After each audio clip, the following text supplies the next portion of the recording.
Boa tarde, pessoal. Eu e a Amanda vamos apresentar o nosso trabalho de MCMC, que é aplicar o Simulated Annealing ao Budget Minimum Diameter Spanning Tree. Então, primeiramente, vamos apresentar alguns conceitos básicos de grafos. Então, ele é um grafo, ele é dito conexo quando existe um caminho entre qualquer par de vértices. Aqui a gente pode ver nesse grafo da esquerda que entre qualquer par de vértices existe um caminho, então ele é conexo. Aqui na direita a gente tem um grafo que, se a gente pegar o par de vértices AE, não existe um caminho entre eles, então esse grafo ele é dito desconexo. Aqui nós temos que uma árvore é um grafo acíclico e conexo. Pode ver aqui que na esquerda nós temos um grafo que é uma árvore, porque ele é um grafo conexo e ele não tem ciclos.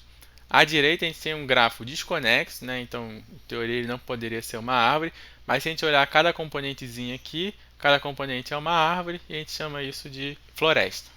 O problema que estamos investigando é o Budget Minimum Diameter Spanning Tree, que requer como entrada um grafo GVE não direcionado, e para cada aresta E vamos associar um custo não negativo, CE, e além disso a gente tem um limite superior B de custos.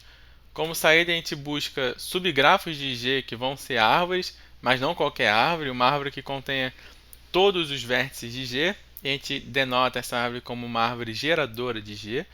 E o nosso objetivo é que essa árvore ela possua diâmetro mínimo, ou seja, que o maior comprimento entre dois vértices quaisquer seja o menor possível. Além disso, queremos que o custo total não ultrapasse B. Em resumo, encontrar uma árvore geradora de diâmetro mínimo sujeita a uma restrição de orçamento. Fazendo um breve levantamento da literatura, foi provado em 1991 que, quando não considerada a restrição de orçamento, é um problema fácil de resolver, pois ele se assemelha ao problema Absolute One Center, ao qual já existem algoritmos polinomiais que o resolvem. Já quando a gente adiciona a restrição de orçamento, em 1981 foi provado ele ser um problema NP difícil. Então isso é uma das motivações principais para poder, né, investigar o problema. Além disso, o problema ele tem um grande potencial prático, principalmente na área de telecomunicações. Para exemplificar, a gente vai tomar aqui um grafo onde os vértices são os estados do Brasil e dois estados eles serão conectados, ou seja, eles vão ser adjacentes se eles possuírem uma fronteira no mapa. Então esse aqui é o grafo resultado através dessa ideia. E aqui a gente tem três árvores geradoras distintas desse grafo dos estados do Brasil. A primeira é uma árvore geradora de diâmetro mínimo, a segunda é uma árvore geradora de custo mínimo e a terceira é uma árvore de diâmetro mínimo com restrição de custo, né, com budget igual a 13.000. A gente pode observar que na primeira árvore, quando a gente minimiza o diâmetro, a gente aumenta o custo em bastante. Já na segunda árvore, quando a gente minimiza o custo, a gente aumenta em muito o diâmetro.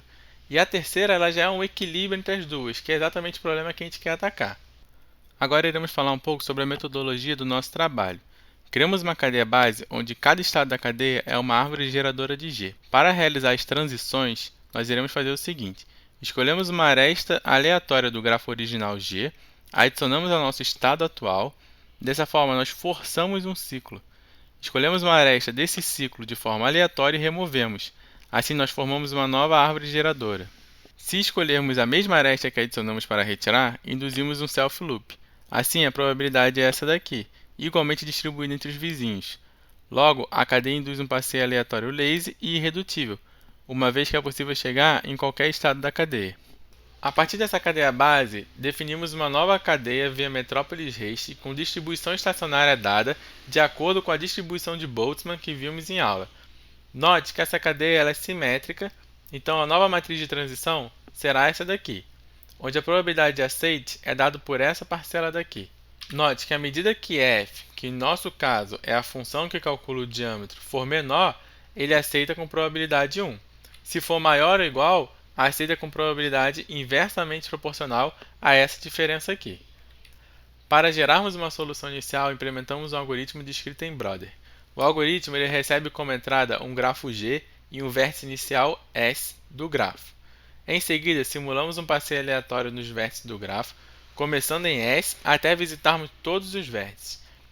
As arestas da árvore T serão as arestas que correspondem à primeira visita a cada vértice. E por fim, a gente retorna à árvore T.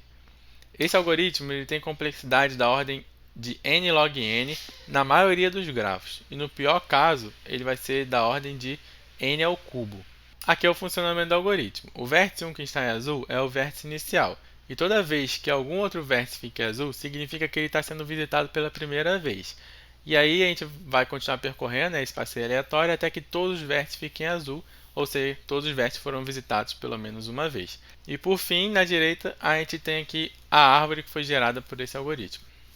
Agora, falando especificamente do Simulated Annealing, vamos definir seus parâmetros. Definimos uma função f que calcula o diâmetro de um estado e definimos também uma função g que calcula o custo total de um estado. E elaboramos também um algoritmo para gerar a temperatura inicial, que tem a seguinte lógica. Primeiro geramos uma solução inicial qualquer através do algoritmo generate. Partimos de uma temperatura baixa qualquer, rodando o algoritmo Simulated Annealing com baixa aceitação de vizinhos.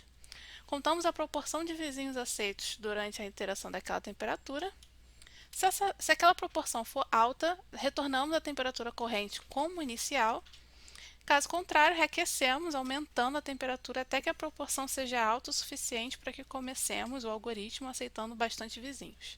Agora, para definir o tamanho do caminho amostral, que aqui chamamos de interação máxima, esse caminho amostral é um caminho amostral associado a cada temperatura, faremos a diferença entre o número de arestas e o número de vértices. A ideia é que para instâncias mais esparsas tenhamos menos iterações. Aqui temos os parâmetros. Selecionamos para a apresentação três instâncias, uma de um grafo completo grande, outra de um grafo esparso grande também, e a outra é a instância dos estados do Brasil. Aqui é a temperatura inicial, que é uma para cada, gerada pelo algoritmo que a gente acabou de ver. Aqui é a interação máxima, que é exatamente essa conta aqui. E esse aqui é a tolerância máxima usada para quando parar o resfriamento.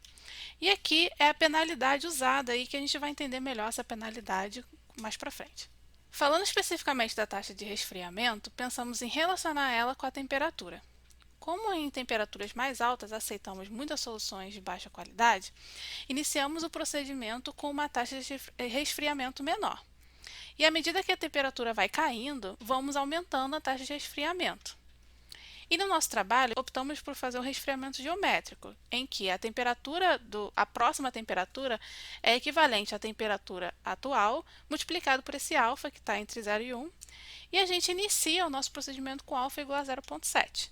Depois, vamos aumentando em 0,01 iterativamente à medida que a temperatura cai. Agora, falando um pouco mais detalhadamente sobre o Simulated Annealing, o pseudocódigo mesmo, eu vou falar mais ou menos aqui como que a gente lidou com a restrição de orçamento. Primeiro, inicializamos o sistema com uma solução inicial S0, dado pelo algoritmo Generate.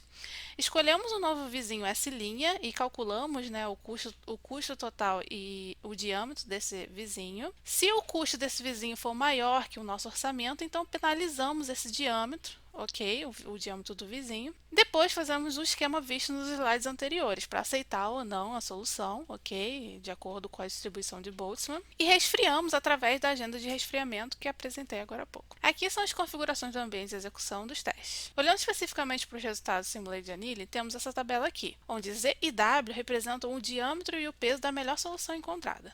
D0 e W0 representam o diâmetro inicial e o peso inicial encontrado. Já ID% e IW% representam a melhoria em porcentagem do diâmetro do peso especificamente. Aqui temos a solução ótima, ok? E na última coluna a gente tem o tempo. Note que os tempos foram bem elevados, tirando a instância dos estados do Brasil, em que a gente teve um tempo bem menor. E também só conseguimos uma boa aproximação para essa instância também, os outros não ficaram tão bons assim. Agora veremos o desempenho quando comparado com outros algoritmos. Como é um problema que não foi muito investigado na literatura, usamos a implementação do algoritmo exato da minha dissertação e também fizemos um algoritmo de rejeição para comparar. Escolhemos para mostrar na apresentação a instância do State Brasil. E podemos ver que, em comparação, o Simulated Annealing se saiu melhor do que o algoritmo exato e o Rejection Sampling, ainda que nenhum deles tenha atingido uma solução ótima no tempo estipulado. Aqui temos o gráfico do comportamento do diâmetro ao longo do algoritmo, onde a linha tracejada laranja representa o diâmetro inicial e a linha tracejada verde representa o menor diâmetro encontrado no algoritmo, que foi encontrado aqui, né? No início do algoritmo, aceitamos muitos estados ruins e podemos observar isso com essa taxa bem alta de variação. E note que conforme resfriamos, tendemos a aceitar menos estados ruins e assim o diâmetro tende a convergir mais e a cair mais, né? Agora, observando o gráfico da evolução do custo durante o algoritmo, vemos que tem um comportamento mais variado que o outro gráfico. Isso ocorre porque a única modificação feita durante o algoritmo para o peso é referente à penalização e depende estritamente do diâmetro. Nesse outro gráfico aqui, observamos a evolução das soluções viáveis ao longo do algoritmo, que são bem menos, a gente pode observar, né, comparado aos outros. Podemos observar que o diâmetro também vai diminuindo à medida que a temperatura vai caindo, né, as soluções viáveis vão também ficando com diâmetros menores. E por fim, notamos que para instâncias muito grandes, o algoritmo precisa de um tempo considerável para convergir. Além disso, existe uma importância literária bacana, uma vez que é uma das primeiras heurísticas para o problema. E para trabalhos futuros, a gente pensa em aprimorar as estratégias de penalização, deixando um pouco mais refinado, e também a gente pensa em transições mais rápidas do que aquela que impomos ciclos. E é isso. Obrigada.